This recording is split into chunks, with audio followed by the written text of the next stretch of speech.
Allez, bonjour et bienvenue à tous, vous êtes en compagnie du Yas et aujourd'hui on va faire la tier list de cette année 2021 spéciale Yas Gaming comme d'habitude. Et aujourd'hui on va faire le classement des jeux que j'ai le moins apprécié sur ma chaîne, au plus apprécié bien sûr. Et on commence avec direct le moins apprécié bien sûr.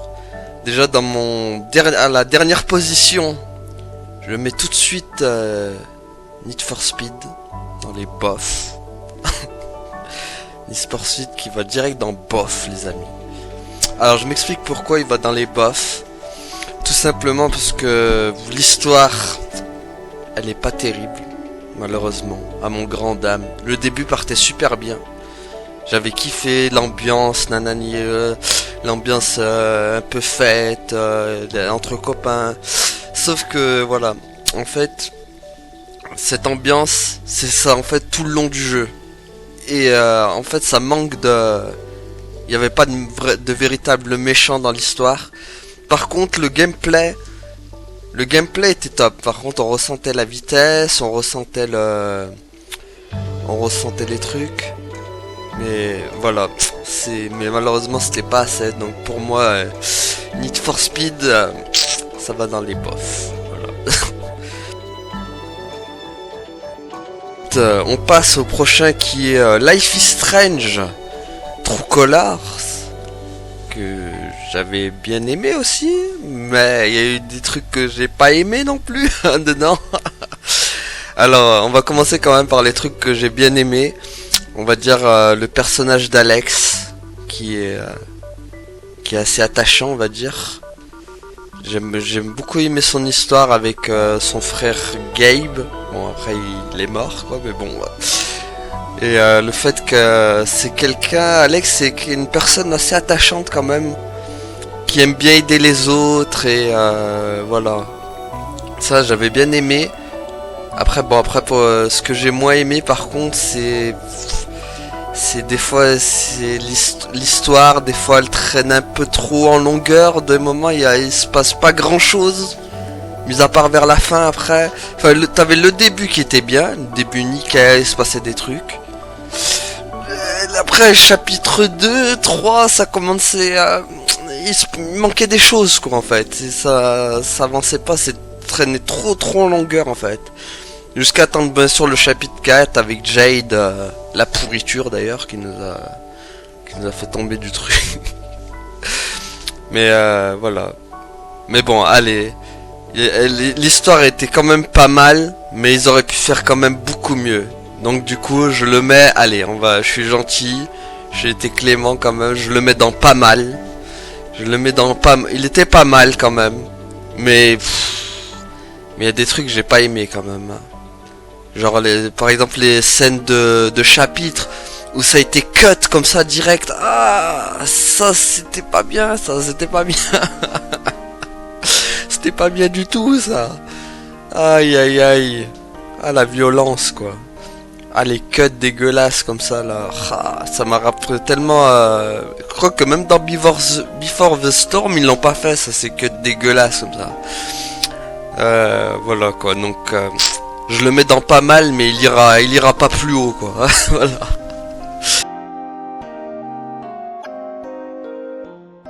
Suivant, Bendy, qui a été très bonne surprise. Bendy, je l'ai découvert comme ça sur le store. Je me suis dit allez pourquoi pas, je vais le prendre. Je m'attendais pas à grand chose de Bendy. Et puis finalement, j'étais assez surpris. Genre la première vue FPS. Où tu ressens vraiment la tension du Bendy quoi. Enfin même au début, bon au début c'est tranquille, mais après ça commence à monter en pression on va dire. Et franchement, même si l'histoire l'histoire est un peu compliquée on va dire, elle est quand même pas assez simple à comprendre. Mais sinon en termes de gameplay le truc, l'ambiance, le gameplay il est top hein. Ah franchement j'ai quand même bien aimé Bendy moi. Donc pour moi Bendy franchement ça va dans très bien. Franchement ça va dans très bien, j'ai bien kiffé dans Bendy. on va passer à BioShock. BioShock, j'ai bien aimé aussi. Un peu comme Bendy, on va dire que l'histoire n'est pas assez n'est pas simple non plus à comprendre. Mais voilà quoi, sinon le gameplay il est top. Bon, même si je suis mort je ne sais combien de fois dedans. Je me suis massacré dedans, on va pas se mentir que là-bas ils m'ont laminé quoi. Mais franchement j'ai quand même bien kiffé le fait qu'il y ait les protecteurs, les petites sœurs, qu'il faut tous les sauver pour ensuite avoir la bonne fin ou la mauvaise fin, ça dépend si tu les sacrifies. C'est bien en fait, il y a deux fins, c'est ça qui était bien. Le gameplay, bon c'est du Bendy, hein, c'est hop la masse. Quoique non, il y a aussi de la magie, il y a le truc là, le plasma là. Le truc du plasma, donc ça va, j'ai bien kiffé ça aussi. Mais l'histoire est complexe quand même aussi, encore une fois comme Bendy. L'histoire est pas évidente. Mais je le mets quand même dans très bien, franchement je le mets dans très bien. J'aurais pu le mettre dans excellent. J'aurais pu le mettre dans oh my god si vraiment l'histoire elle était vraiment simple à comprendre, mais elle est quand même chaud à comprendre, c'est pas évident. Même si bon la fin ça surprend parce que le méchant tu t'y attends pas en fait. Le méchant est et franchement tu t'y attends pas. Donc voilà, pour moi BioShock ça va aller dans très bien. Donc, pas excellent mais voilà, pour moi très bien, c'est un très bon jeu BioShock. Ensuite, on va passer à son compère, la suite, qui est BioShock 2. Où cette fois, on contrôle un protecteur, cette fois-ci. Et pareil, après, on reprend un peu le même gameplay que le tout premier, avec les plasmides. Enfin, les trucs de plasmide, je sais plus si c'est plasmide, ça s'appelle comme ça ou pas. On a une particularité avec le protecteur, c'est que cette fois on utilise la foreuse. Bon, le méchant cette fois tu sais direct qui c'est par contre. Le méchant c'est direct, on sait direct qui c'est, qui est Sophia Land. Ouais, le antagoniste il est moins bien que le premier quand même, je préférais mieux Atlas. Quand même Atlas était plus stylé. En plus surtout que Atlas c'était le boss final en plus du jeu, alors que Sophia Lamb non.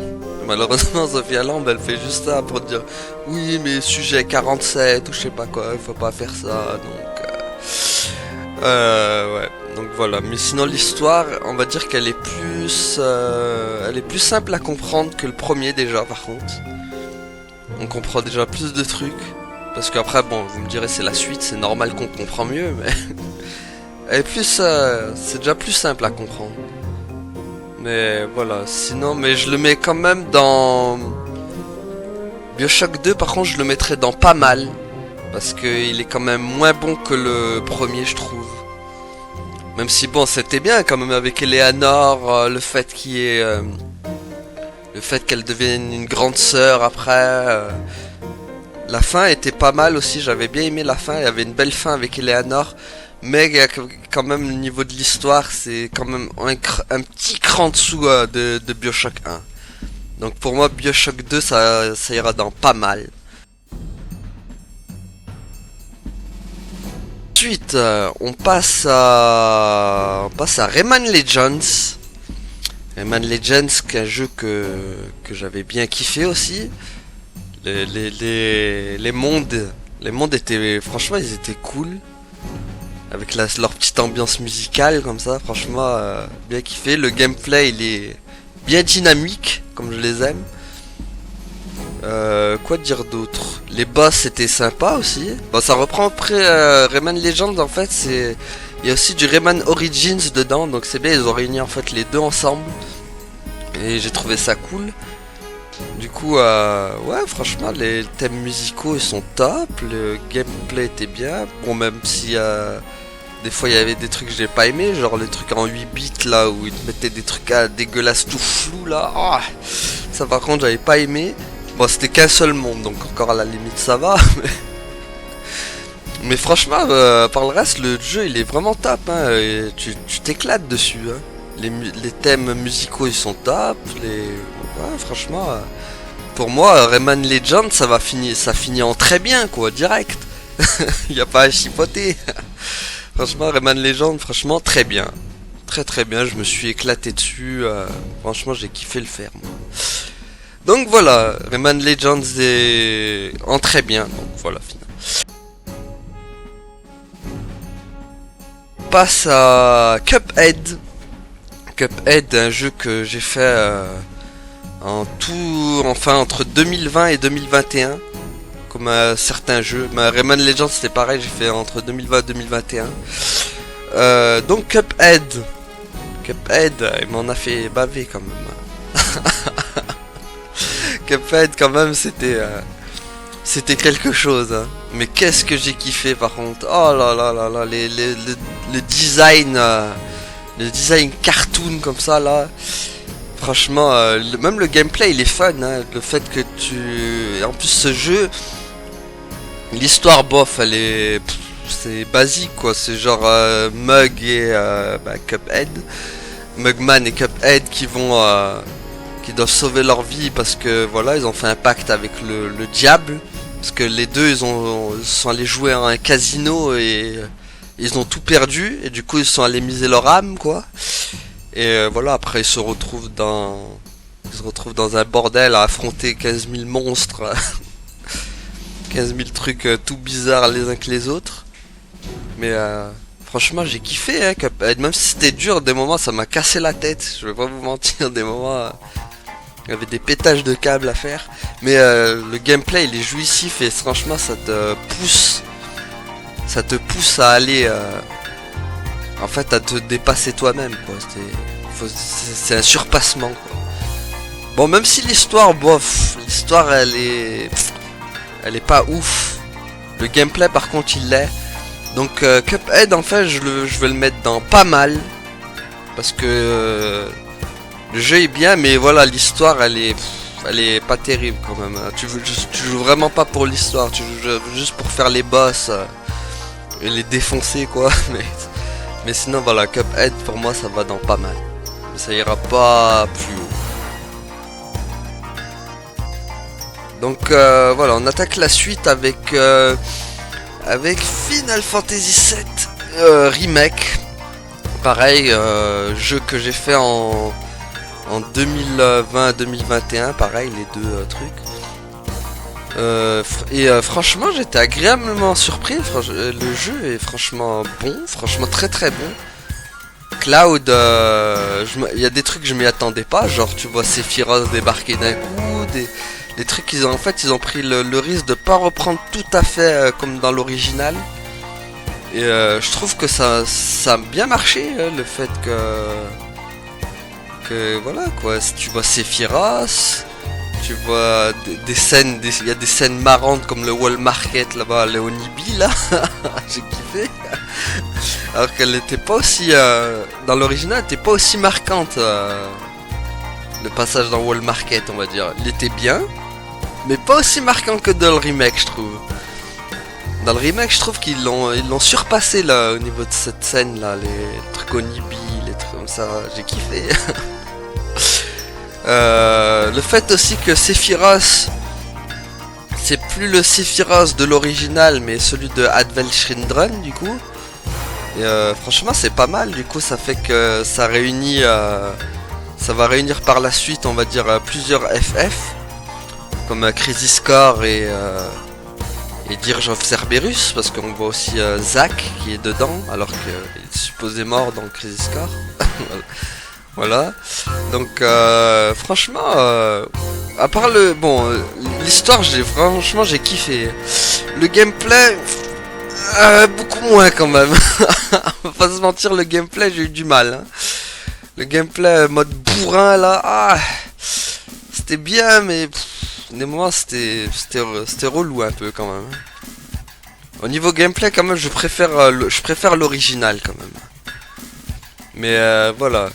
Sinon, pour moi, Final Fantasy VII Remake, il est très très bon.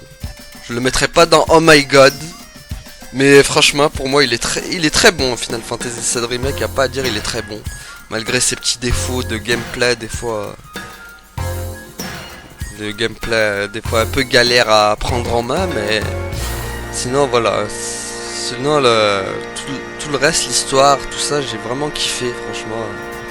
Les personnages ont été bien travaillés aussi, que ce soit les principaux comme les secondaires, hein, genre Jessie, les trucs comme ça, j'ai vraiment kiffé le travail qu'ils ont fait sur elle, incroyable. Hein. Alors que dans l'original, dans l'original je m'en foutais complet d'elle. Hein.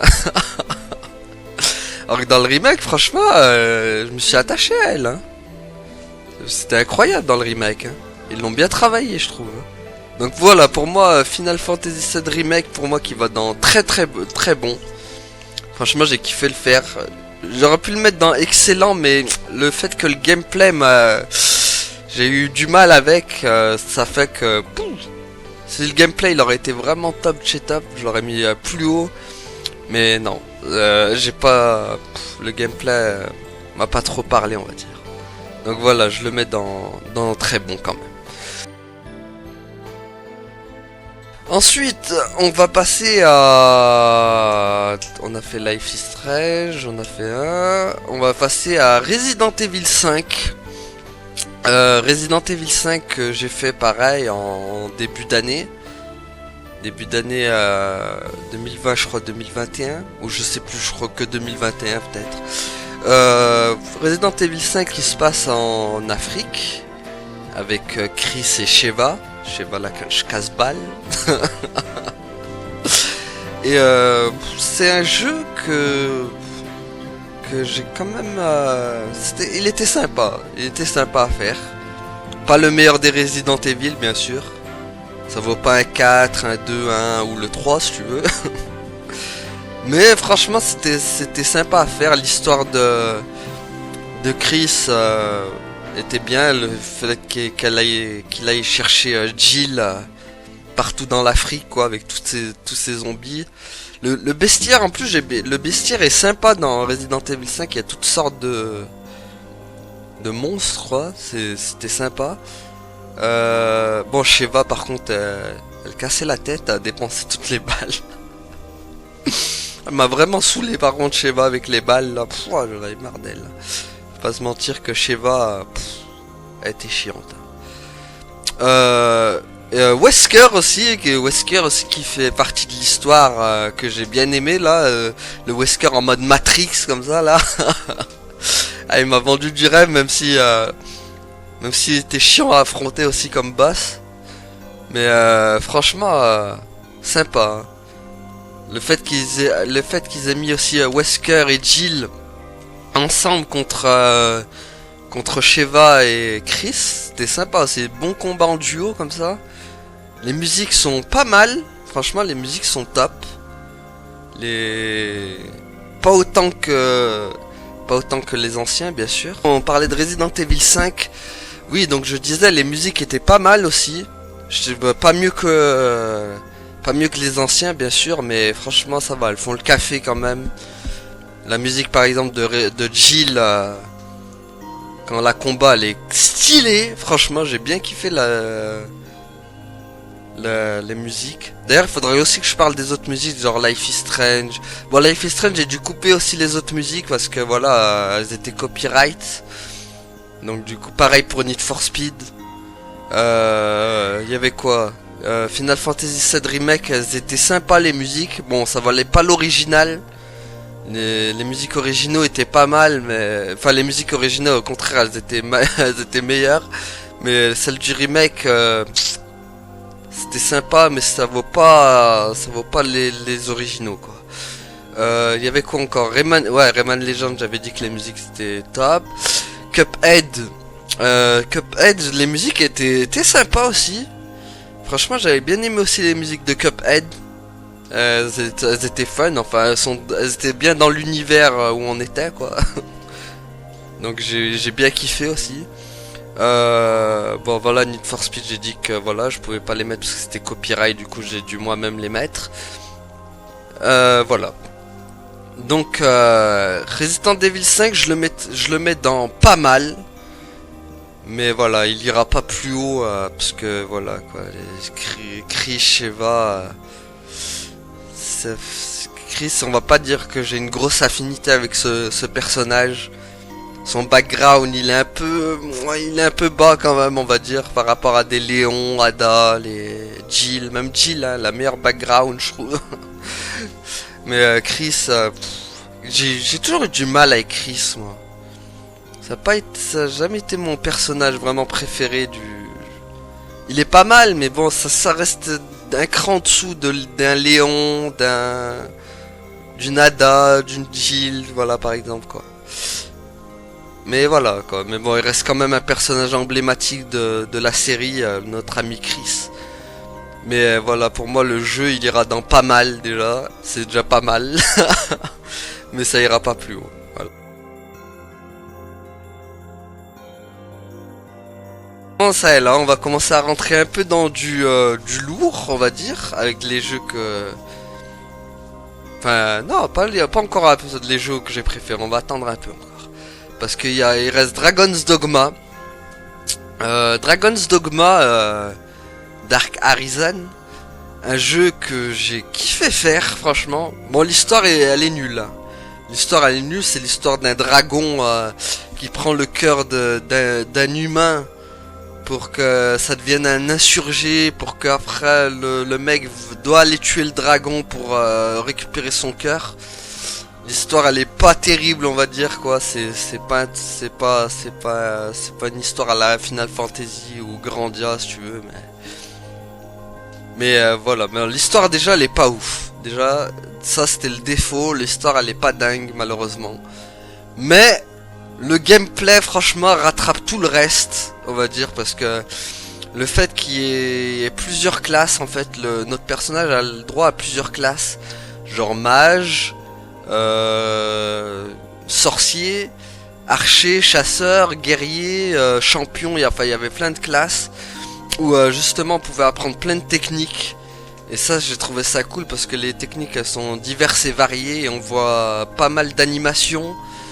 Il y a par exemple le sorcier avec sa magie, les animations sont incroyables, les combats ils sont dinguissimes aussi. Franchement c'est dynamique, il y a des combats, tu fais des combats, ils sont assez épiques aussi. Bon moi je me suis mis en mode difficile pour justement accentuer encore les combats pour qu'ils soient encore plus durs. Mais franchement j'ai kiffé, le gameplay, y a rien à dire, il est top. Les musiques sont top aussi franchement. Bon c'est pas du niveau d'un Final Fantasy encore une fois, ou d'un Talof ou de tout ce que vous voulez. Mais les musiques sont top, franchement j'ai kiffé. Et y a juste l'histoire en fait qui a pas suivi en fait. L'histoire elle suit pas avec le gameplay ou la musique, mais quand même juste pour ça Dragon's Dogma je le mettrais dans quand même très bien. Parce que j'ai pris beaucoup de plaisir à le faire comme Dragon Dogma. Et rien que pour les monstres aussi qui sont divers et variés. On a plusieurs bestiaires, genre des dragons, des trolls, des chimères, des des faucheuses, voilà, il y avait toutes sortes de trucs. Franchement j'ai kiffé. Donc pour moi rien que pour ça, Dragon's Dogma il ira dans très bien. Franchement voilà. Ensuite, on passe au prochain. Le prochain qui est House of Ashes. Un jeu où je m'attendais pas à grand chose. Je vais pas vous mentir que après un peu la petite déception de Little Hope qui m'avait un peu déçu, surtout vers la fin quoi. House of Ashes du coup qui franchement j'ai bien aimé l'histoire. L'histoire était bien. Bon, la musique, ça reste un peu dans la même catégorie que les autres, donc c'est pas mal, mais c'est pas ouf non plus, quoi. Enfin, elle fait le café, on va dire, pour ce qu'elle fait, quoi. L'histoire est pas mal. Franchement, j'ai bien aimé, même si c'est un peu n'importe quoi. Des moments, ça part en sucette. Ils ont voulu faire des mélanges des fois de la momie, avec de l'alien, avec de l'exorciste, enfin il y avait plein de trucs qui ont été mélangés. Bon le gameplay il reste comme d'habitude, c'est des QTE qu'il faut réussir, voilà. Les collectibles c'est pareil, il faut trouver des totems, mais franchement j'ai j'ai plus apprécié l'histoire de House of Ashes que Little Hope par exemple. Ça m'a mieux parlé en fait. Les personnages sont beaucoup plus attachants comme Jason, Salim. Oh là, le duo Salim-Jason, qu'est-ce que j'ai kiffé. C'était incroyable les deux. Merwin aussi qui était pas mal. Bon, il crève assez vite quand même le pauvre. Il reste pas longtemps avec nous. Eric, on va dire que ça va. J'ai eu du mal avec Eric un peu. Il était sympa, mais voilà, sans plus quoi. Je trouve que par exemple Rachel était mieux construite par exemple par rapport à Eric. Elle était sympa Rachel, mais voilà. Mais pour moi les best ça restera Jason et Jason Salim. Oh là là, la paire en or les amis. Nick aussi, bon Nick était pas mal, mais après lui c'est juste parce que lui c'était juste pas son rapport avec Rachel, sa relation, et trucs comme ça qu'il avait eu, mais sinon t'es pas ouf non plus Nick hein. Donc voilà, bon après les méchants c'était des vampires, c'était pas mal, ils faisaient leur petit effet, même si je trouve qu'on les dégommait assez facilement, c'est dommage. C'est le seul truc que je reproche, c'est que les monstres après ils font plus peur quoi si vous voulez. On les dégomme aux armes un peu trop facilement, comme si tu dégommais un mec quoi. Ils se font dégommer à l'instant même quoi. C'est dommage parce qu'on ressent plus la peur en fait qu'on avait au début par exemple avec ces monstres. Et voilà. Donc pour moi House of Ashes que je mets dans pas mal. Il aurait pu aller dans très bien si les monstres auraient gardé leur peur qu'on avait au début, mais malheureusement ils font plus peur après. Tu t'y vas, tu les défonces quoi. Donc voilà, House of Ashes que je mets dans pas mal les amis. On va parler de Far Cry 4 les amis. Far Cry 4 pareil que j'ai fait en début d'année, que j'ai kiffé faire le Far Cry 4 avec l'ami Pagan Min, un excellent antagoniste d'ailleurs que j'ai bien aimé, pas autant qu'un Vask qui était dans Far Cry 3, mais franchement il faisait le café quand même Pagan Min, hein. J'ai beaucoup aimé. Bon il restait assez en retrait quand même, mais voilà quand il faisait des apparitions c'était stylé quand même. Donc voilà, Pagan Min, nous on contrôlait AJ, le fils d'un mec qui s'appelle Mohan, un chef de la tribu quoi. Bon après voilà, le but c'était bien sûr d'aller libérer le peuple qui était sous la tyrannie de Pagan Min. Et voilà quoi, donc l'histoire était vraiment pas mal. Le gameplay par contre reste toujours à peu près comme le 3 avec l'arc, faire les postes d'avant-garde. Par contre au niveau de la carte, la map elle était pas mal. Le fait de récupérer des plantes, trucs comme ça. Les animaux aussi. Le fait de chasser les animaux, voilà. Mais bon, c'était important pour avoir des bons items, des trucs comme ça. Mais les armes aussi qui ont été plus diverses et variées, il y en a eu beaucoup plus quoi. Donc voilà, Pagan Min, bon antagoniste, j'ai beaucoup aimé. L'histoire d'AJ était pas mal aussi. Les personnages genre Amicia et Sabal qui étaient pas mal aussi, ils avaient une bonne construction. Enfin il y avait un bon background avec les deux là. Donc franchement allez, Far Cry 4 pour moi ça va dans très bien, franchement, parce que j'ai bien kiffé le gameplay, l'histoire l'antagoniste était quand même top, donc Far Cry 4 dans très bien.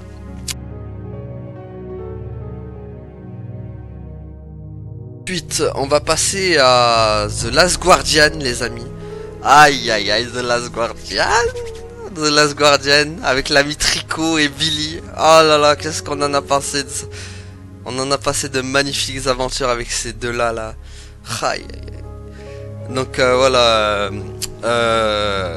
Trico qu'on commence à trouver dès le début du jeu d'ailleurs, qui se fait enchaîner. Je crois qu'il s'était pris un piège ou un truc comme ça dès le début, et nous on contrôle bien sûr Billy. Bon au début la relation des deux c'était vraiment pas top, Puis au fil de l'aventure, elle a commencé à vraiment s'améliorer. Et franchement, on s'attache vraiment à Trico parce que franchement, c'est une bête géniale quoi en fait. Tu vois que que par la suite, il devient son protecteur, il le protège des monstres, il le protège, enfin, il le protège de tout après pratiquement. Les deux sont limite inséparables après. Et ça, j'ai trouvé ça cool, cette relation de Trico-Billy, incroyable. L'histoire était vraiment ouf, les musiques, elles sont magnifiques. Les musiques, franchement, elles sont apaisantes. Tu rentres dans la forêt, et la forêt, elle t'apaise avec la musique. Le seul truc que je reproche, c'est que des fois, Trico, par contre, il est tête en l'air. Le gameplay ne répond pas souvent à ce que tu veux. Genre, il faut souvent diriger Trico. Sinon, Trico, il part là-bas, il fait sa vie, si tu veux. Il fait sa vie. Mais voilà, sinon à part ça, il y a juste le gameplay que je reproche des moments qui m'a gavé, on va dire. Parce que des fois, Trico, fallait l'emmener là, il écoutait pas, il m'a rendu fou des moments, je vais pas vous mentir. Mais l'histoire en elle-même, sinon, l'histoire, la relation, elles sont vraiment top. Et pour ça, je mets Trico, enfin, je mets The Last Guardian dans très bien. Je le mets pas dans Oh My God, parce que voilà, il y a le gameplay qui a fait que ça répond pas à l'attente de ce que tu veux en fait. J'ai dit d'aller là, l'autre il va là-bas quoi. Ça m'a saoulé. Donc voilà, The Last Guardian, je le mets quand même dans très bien parce qu'il est magnifique ce jeu quand même. Mais voilà, le gameplay malheureusement, il m'a rendu ouf. Voilà, juste pour ça que je peux pas le mettre dans Oh My God.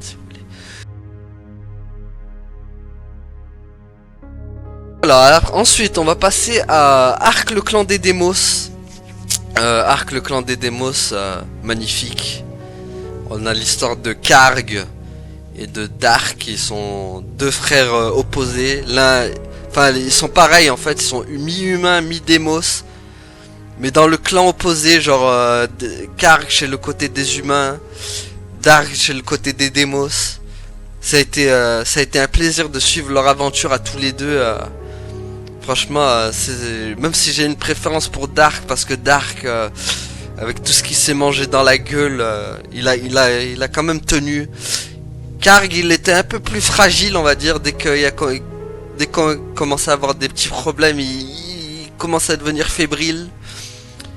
C'est juste que, je crois que c'est juste ce que je reproche à Karg, c'est qu'il est un petit peu plus fragile par rapport à Dark, qui franchement, Dark, il a affronté toutes les aventures, hein. Il s'est tout ramassé dans la gueule et le gars il s'est accroché de ouf.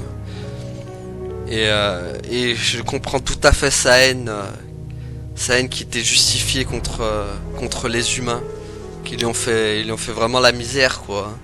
C'était chaud. Et franchement, pour moi, Ark le clan des démos, franchement magnifique, magnifique. Le gameplay il est top. L'histoire elle est top. La musique elle est pas mal aussi, les musiques sont vraiment très jolies franchement. Encore une fois, encore un cran en dessous d'un Final Fantasy, mais franchement elles sont vraiment top, j'ai bien kiffé. Les personnages principaux comme Lilia, j'ai bien aimé. Maru mon préféré, Maru c'était clairement mon préféré, il me faisait tellement délirer. Il était vraiment bien construit, son histoire elle était vraiment bien construite à Maru. Il apportait vraiment le petit truc à l'aventure quoi. Paulette, j'accroche un peu moins parce que Paulette c'était la suiveuse un peu si tu veux avec Van et Penelo quoi. C'était, elle a pas trop de personnalité malheureusement. Gantz, j'ai bien aimé, il a une petite touche genre mystérieux, le mec il veut pas trop raconter son histoire, et ça m'a fait penser à Cloud d'ailleurs, un peu, il était un peu refermé sur lui-même, très bon perso, franchement Gantz, bon personnage. Bon t'as Janna la traître, qui a trahi Darkham après, qui nous a rejoint, bon elle c'était pas ouf, mais j'ai kiffé faire son accent allemand, par contre. Donc voilà. Franchement, Ark le clan des démos. L'antagoniste était c'était normal, on va dire. C'était pas du Sephiroth ou du Kuja ou de tout ce que vous voulez. Mais il fait le café quand même. Il fait le café, le Darkham. Même l'ultime souverain qui débarque à la fin, quoi. Bon, ça va, ça fait le café. C'est pas des trucs de ouf, mais ça va. Donc voilà, franchement, Arc le clan des démos, pour moi, je le mets Ah, je suis en train de réfléchir entre très bien ou oh my god.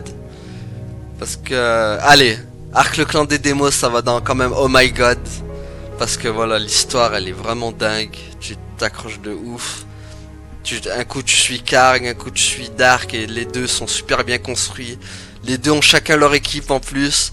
Genre côté Dark, on a Vol, Camélia, Bébé Dora, Delma. Voilà, il y en a tellement les amis. Et vraiment ça va dans oh my god parce que l'histoire est tellement bien faite les amis, c'est tellement bien truqué. Oh là là. Ça m'a fait une tristesse tellement de le finir. Donc voilà, pour moi, Arc le clan des démos dans oh my god, direct. J'ai hésité entre très bien et oh my god, mais en fait ça ira dans oh my god. Donc voilà. Ensuite, nous passons à Final Fantasy VIII les amis. Final Fantasy VIII qui est avec l'ami Squall. Il va falloir que j'aille un peu plus vite par contre parce que ça va être chaud. L'ami Squall qui est pareil. Enfin Squall un perso que j'aime bien aussi. Bon, c'est pas mon perso préféré de Final Fantasy dans le truc. Moi mon préféré c'est Cloud bien sûr. Mais Squall, franchement, qui arrive, je pense qu'il est facilement en deuxième position, Squall, dans mes persos préférés. Un personnage qui, au début, semble froid, je sais pas, il pense à la mort, il est déprimé, enfin, c'est un personnage complexe, un peu Squall, au début. Puis après, tu comprends pourquoi par la suite, pourquoi il est comme ça, il se fait abandonner par Elon. Il se fait... Enfin non, il se fait pas abandonner par Elon, il se fait abandonner... Si, il y a Elon qui l'abandonne, il y a son père aussi, Laguna, qui le laisse dans le foyer. Enfin voilà, il y a plein de trucs qui fait qu'on comprend pourquoi Squall il est comme ça, quoi. Mais ça a été un kiff de le suivre. Franchement, j'ai kiffé suivre l'aventure de Squall et compagnie, quoi. Genre... même si bon, il y a des personnages qui servent un peu à rien, genre Selfie. Selfie qui sert à rien on va dire. Quistis qui sert au début mais après qui sert plus à rien on va dire. Lino, par contre Linoa voilà quoi. Linoa, de toute façon Linoa et Squall c'est vraiment les deux persos qu'il faut suivre dans tout le long de l'aventure presque. Enfin Linoa qui arrive bien après bien sûr mais voilà Linoa c'est celle qui fait que Squall a une évolution. Et franchement c'était quand même top de suivre leur aventure. Les musiques sont magnifiques, comme d'habitude c'est du Final Fantasy donc voilà quoi. Les musiques sont incroyables. L'histoire est complexe quand même. On va pas se mentir que l'histoire elle est complexe dans Final Fantasy VIII. Beaucoup trop de mystères. Irrésolus d'ailleurs, qu'il y a encore des théories qui tournent mais... Voilà. Final Fantasy... L'antagoniste Ultimecia, bon j'ai kiffé plus Edea que Ultimecia bizarrement, mais même si c'était la même personne Edea Ultimecia vu que c'était, il la contrôlait quoi. Mais voilà j'ai plus préféré quand Ultimecia contrôlait Edea que quand il fallait combattre Ultimecia elle-même quoi.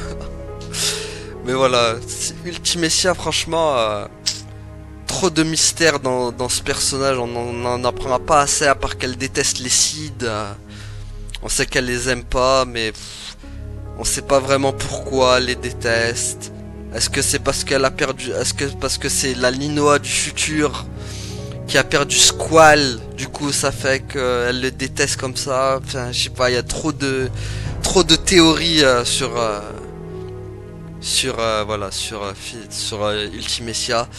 Le petit défaut aussi de Final Fantasy VIII, c'est le gameplay aussi. Malheureusement, le gameplay qu'il faut faire, il y a plein de trucs qu'il faut faire attention, genre éviter de farmer, beaucoup farmer les magies, le fait de voler beaucoup les magies, il y a aussi les cartes, faut avoir beaucoup de cartes pour transformer les trucs, voilà, enfin, il y a beaucoup de défauts quand même dans le gameplay malheureusement, qui fait que je peux pas le mettre dans Oh My God Final Fantasy VIII malheureusement. Il va aller dans très bien, ça c'est sûr, mais il pourra pas aller plus haut parce que voilà le gameplay et l'histoire de Ultimecia et tout, ça peut pas aller dans Oh My God en fait, c'est pas possible. Mais voilà, il quand même va dans très bien parce que voilà Final Fantasy VIII quand même c'est un bijou quand même, malgré ses petits défauts comme ça. On va passer à Grandia les amis. Grandia, un jeu que j'ai aimé faire franchement. Suivre l'histoire de Justin Sue au tout début du jeu. Justin qui a une évolution de dingue aussi. Le gars il part de simple aventurier à chercher des tabliers, des épées au tout début du jeu, à se retrouver à sauver le monde. Franchement c'était cool. Justin vraiment j'ai kiffé ce personnage. Fina je la kiffe encore plus en fait parce que Fina c'est pareil, elle se retrouve aussi à porter le poids du monde sur ses épaules, qu'elle doit sauver aussi le monde. Mais elle le prend avec elle prend beaucoup plus de risques on va dire par rapport à Justin. Sue franchement que j'ai kiffé, Sue franchement excellent personnage. C'est vraiment le personnage qui te donne le smile quoi. Et voilà, franchement j'ai kiffé. L'histoire elle est top, franchement. Les personnages comme Gadwin, Milda, Rap. Non, Rap un peu moins. Rap j'ai pas trop kiffé parce qu'il était un peu relou qu'à Rap. Même s'il mettait sa petite touche d'humour, mais des fois il était relou Rap. Guido, franchement Guido, très bon personnage même s'il reste pas longtemps avec nous.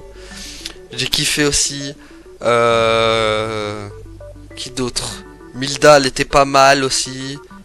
Bon après par contre l'antagoniste qui est Bal, il arrive un peu trop tard dans le jeu je trouve. On le voit au début, mais je trouve que le temps qu'ils se mettent en place, c'est comme d'Arkham en fait dans Ark le clan des démos, deux personnages où ils arrivent un petit peu trop tard dans le jeu en fait.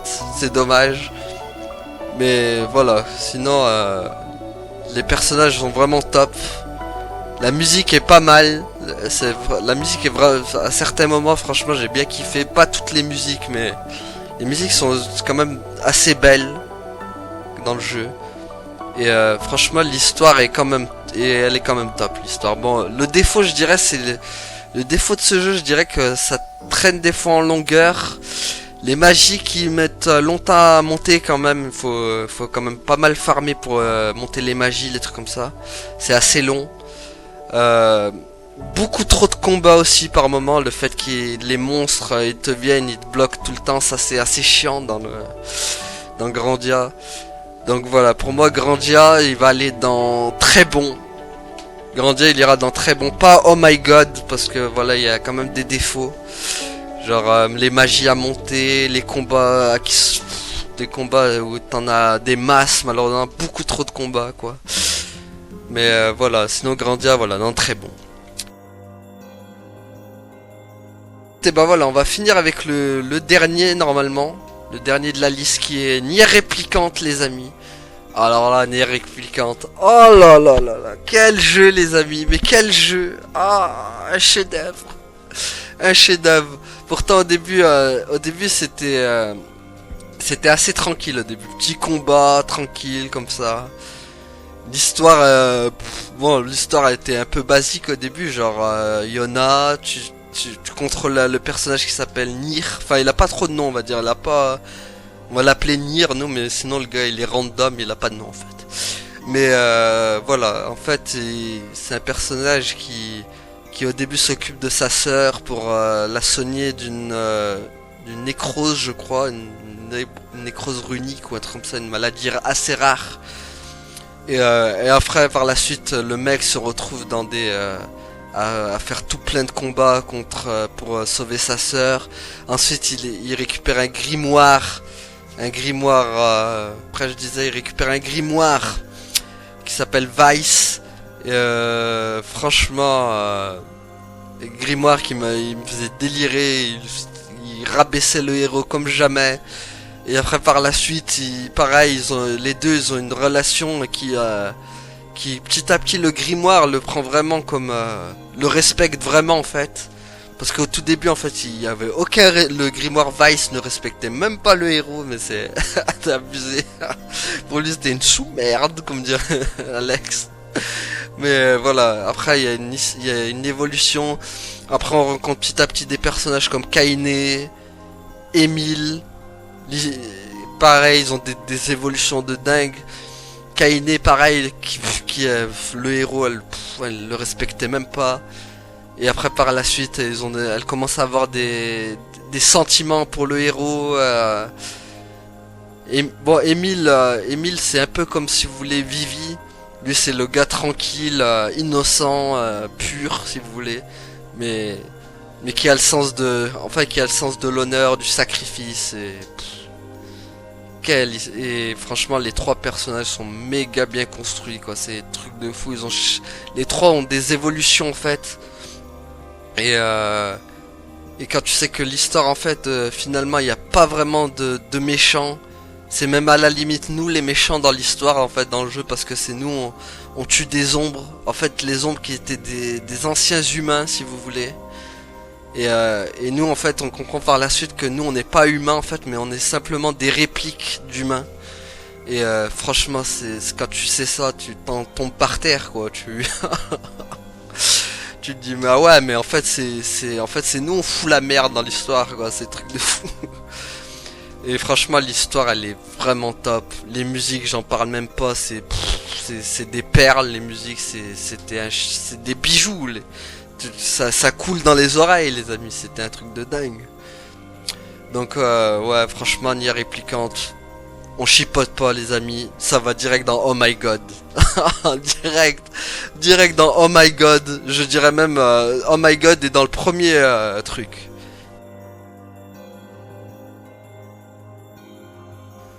Donc voilà les amis, vous me direz dans la liste quel a été votre jeu numéro 1 que j'ai fait sur la chaîne.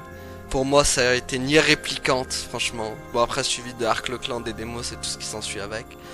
Mais voilà, franchement super jeu. Enfin voilà, ça a été une super année façon en termes de jeu cette année et j'ai kiffé. Donc voilà, du coup à la prochaine tout le monde. Et passez de bonnes fêtes surtout. Salut!